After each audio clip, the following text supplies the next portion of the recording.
ওদের টার্গেট ছিল একে হত্যা করবে। এই হত্যার পিছনে কারা আছে? পুলিশকে দিয়ে, কারণ পুলিশও তো ওকে চেনে না। এমন নয় যে পুলিশের আগে ওর সঙ্গে বিবাদ ছিল। পুলিশ যে এই কন্ট্রাক্ট কিলিং করছে, এটাকে সুপারি কিলিং বলবো। নিশ্চয়ই চুক্তিবদ্ধ হয়েছিল ওই ছেলেটাকে মারবে বলে, হত্যা করবে বলে, এবং সেই কারণে এটা ঘটেছে। এটা কোনো চুরির ঘটনা না, এটা কোনো জিজ্ঞাসাবাদ না।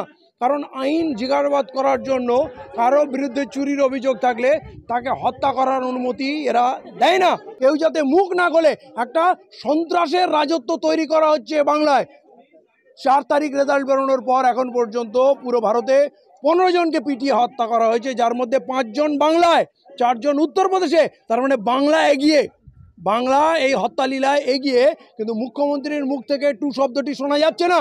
পুলিশ মন্ত্রী তথা মুখ্যমন্ত্রী তার ডিপার্টমেন্ট লোককে বাড়ি থেকে তুলে নিয়ে গিয়ে হত্যা করছে, নির্দোষ মানুষকে হত্যা করছে। এ কার পরিকল্পনা হলেন? বাড়ির লোকজনের সঙ্গে কথা বললেন, কি বুঝলেন, কি ঘটনা যে দেখতে পাচ্ছেন? এটা আমার যেটা মনে হলো, এটা একেবারে টার্গেট কিলিং। আরও যদি বলেন খুলে, তো এটাকে সুপারি কিলিং মনে হচ্ছে। কেউ যেন পুলিশকে কন্ট্রাক্ট দিয়েছিল ওই ছেলেটাকে মারতে হবে, কারণ ওই ছেলেটা এখানে থাকে না, সে ভিন রাজ্যে থাকে, সোনাবালিশের কাজ করে। মায়ের গলব্লাডারের স্টোনের অপারেশন আছে, সেই বিশেষ কারণে এখানে এসেছিল। অতএব এখানকার লোকের সঙ্গে তার ওঠা বসা তেমন কিছু নেই, শুধু মায়ের কারণে সে এসছে।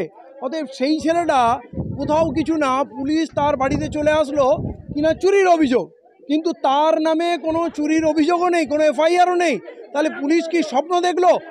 পুলিশ তাকে রাত্রেবেলা বাড়ি থেকে তুলে নিয়ে গেলো মারতে মারতে, এবং যাওয়ার সময় এখানে এসে যা শুনলাম, বলেছে এই নিয়ে যাচ্ছি, লাশ পাঠাবো।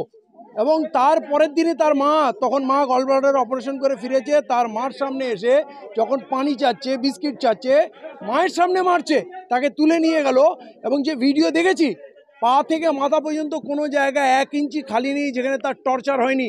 তার শরীরের উপরে, বুকের উপরে, পেটের উপরে দাঁড়িয়ে নাচানাচি করেছে। তার হার্ট, লাংস, কিডনি ড্যামেজ করে দিয়েছে, মাথা থেকে পা পর্যন্ত ঝাঁঝরা করে দিয়েছে।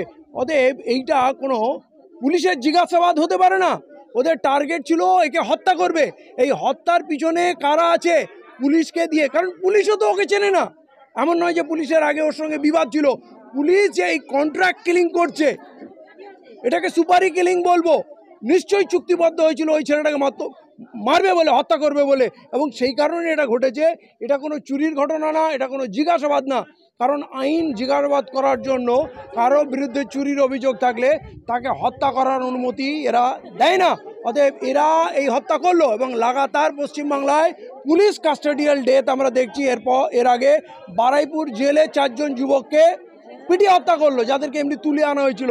তো এইটা একটা গভীর ষড়যন্ত্র, বাংলার ঘরে ঘরে আতঙ্ক ছড়াচ্ছে, যাতে মানুষ কোনো দিকে না তাকায়, কারোর সঙ্গে মেলামেশা না করে, কারোর সঙ্গে যোগাযোগ না থাকে। সব মা যাতে তার বুকের কোলে ছেলেটাকে লুকিয়ে রাখে, নিজের সন্তানকে লুকিয়ে রাখে। এই রাজ্যে যাতে কেউ প্রতিবাদ না করে, কেউ যাতে মুখ না খোলে, একটা সন্ত্রাসের রাজত্ব তৈরি করা হচ্ছে বাংলায়। 4 তারিখ রেজাল্ট বেরোনোর পর এখন পর্যন্ত পুরো ভারতে 15 জনকে পিটিয়ে হত্যা করা হয়েছে, যার মধ্যে 5 জন বাংলায়, 4 জন উত্তরপ্রদেশে। তার মানে বাংলা এগিয়ে, বাংলা এই হত্যালীলায় এগিয়ে। কিন্তু মুখ্যমন্ত্রীর মুখ থেকে টু শব্দটি শোনা যাচ্ছে না। পুলিশ মন্ত্রী তথা মুখ্যমন্ত্রী তার ডিপার্টমেন্ট লোককে বাড়ি থেকে তুলে নিয়ে গিয়ে হত্যা করছে, নির্দোষ মানুষকে হত্যা করছে। এ কার পরিকল্পনায় হচ্ছে? কদিন আগে কলকাতায় হোস্টেলে মেডিকেল স্টুডেন্টরা ইরশাদ আলমকে তুলে নিয়ে গিয়ে হত্যা করলো, এবং হত্যা করলো হাত পা ভেঙে দিয়ে, পাঁজর বিচূর্ণ করে মারলো। পার্ক সার্কাসে শাহনাজ বেগম এবং আসগর ভাইকে চিত্তরঞ্জন হাসপাতালে জনসমক্ষে ঘিরে মারলো, হাজার হাজার মানুষ দেখলো। পুলিশ এই সাহস পাচ্ছে কোথায়? এই জিনিস তো আগে দেখিনি।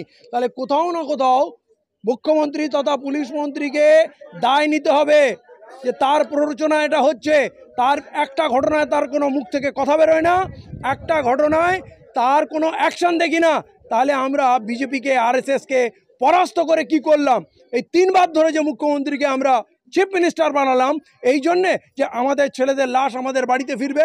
কোথায় আমাদের আরএসএস ক্ষতি কোথায় করছে? নাকি এই পুলিশই আরএসএস, এই নেতাই আরএসএস? এই মুখ্যমন্ত্রী নিজে আরএসএসের নেত্রী হয়ে গেছেন, যদিও ওনার কথায় আরএসএস দেশভক্ত সংগঠন। উনি মোহন ভগতকে শ্রদ্ধা করেন, এবং আরএসএস নাকি দেশপ্রেমিক সংগঠন।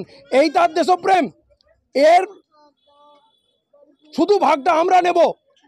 আমাদের ঘরের ছেলেরা, দলিতের ঘরের ছেলেরা এইভাবে লাশ আসছে এবং কোনো অপরাধ নেই, কোনো ঘটনা নেই। এটা একেবারে টার্গেট কিলিং, সুপারি কিলিং। তদন্তে আমরা চাই এর পিছনে কাদের হাত আছে। যদি এর পিছনে উচ্চস্তরের নেতা মন্ত্রীর হাত থাকে, আরএসএসের হাত থাকে, প্রত্যেকে খুঁজে বার করতে হবে। আর তার থেকে বেশি যদি বিচার চান, বাংলার মানুষকে জাগতে হবে। তা নাহলে প্রতিটা ঘরে লাশ পৌঁছাবে। এই জিনিস মেনানো যায় না। আমরা ভোট দেবো, ট্যাক্স দেবো, পরিশ্রম করব, আর বিনিময়ে আমরা লাশের প্যাকেট খালি নেব। এইটা হতে পারে না। বাংলার মানুষকে বলবো, আপনারা জাগেন। নিউজ ভেবে খালি দেখে স্কাইপ করে বেরিয়ে যাবেন না। আমাদের আগামী দিনে আরও ভয়ঙ্কর বিপদ। গুটি কয়েক লোক আমরা যে কথা বলছি, আগামী দিনে আমাদের কথা আপনারা শুনতে পারবেন না। সব শ্মশানের শান্তি বিরচিত করছে।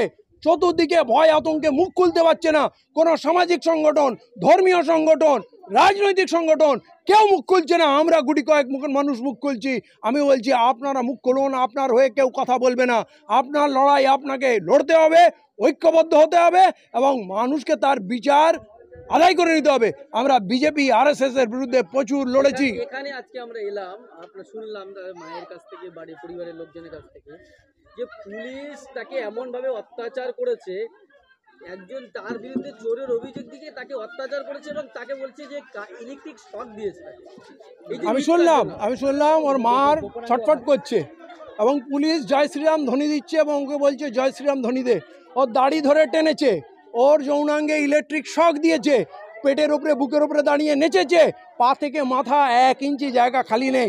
মানে ওকে মারার টার্গেট নিয়ে গেছিল এবং ওকে হত্যা করেছে।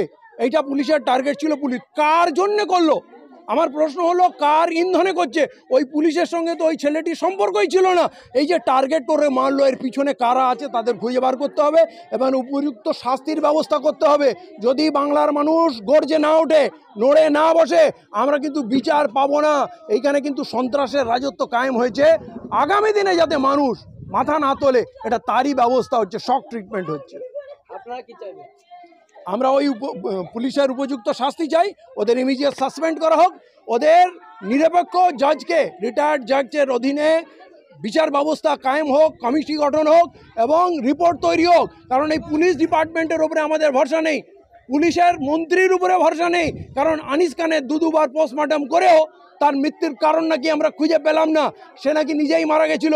এই পুলিশ মন্ত্রীকেও বিশ্বাস করি না, মুখ্যমন্ত্রীকে, পুলিশকেও বিশ্বাস করি না। নিরপেক্ষ জাজদের দিয়ে কমিটি করে তদন্ত হোক। আর সব থেকে বেশি মানুষ বিচারে সোচ্চার হোক। মানুষ বিচার না চাইলে মানুষ বিচার পাবে না। এটা ধামাচাপা পড়ে যাবে।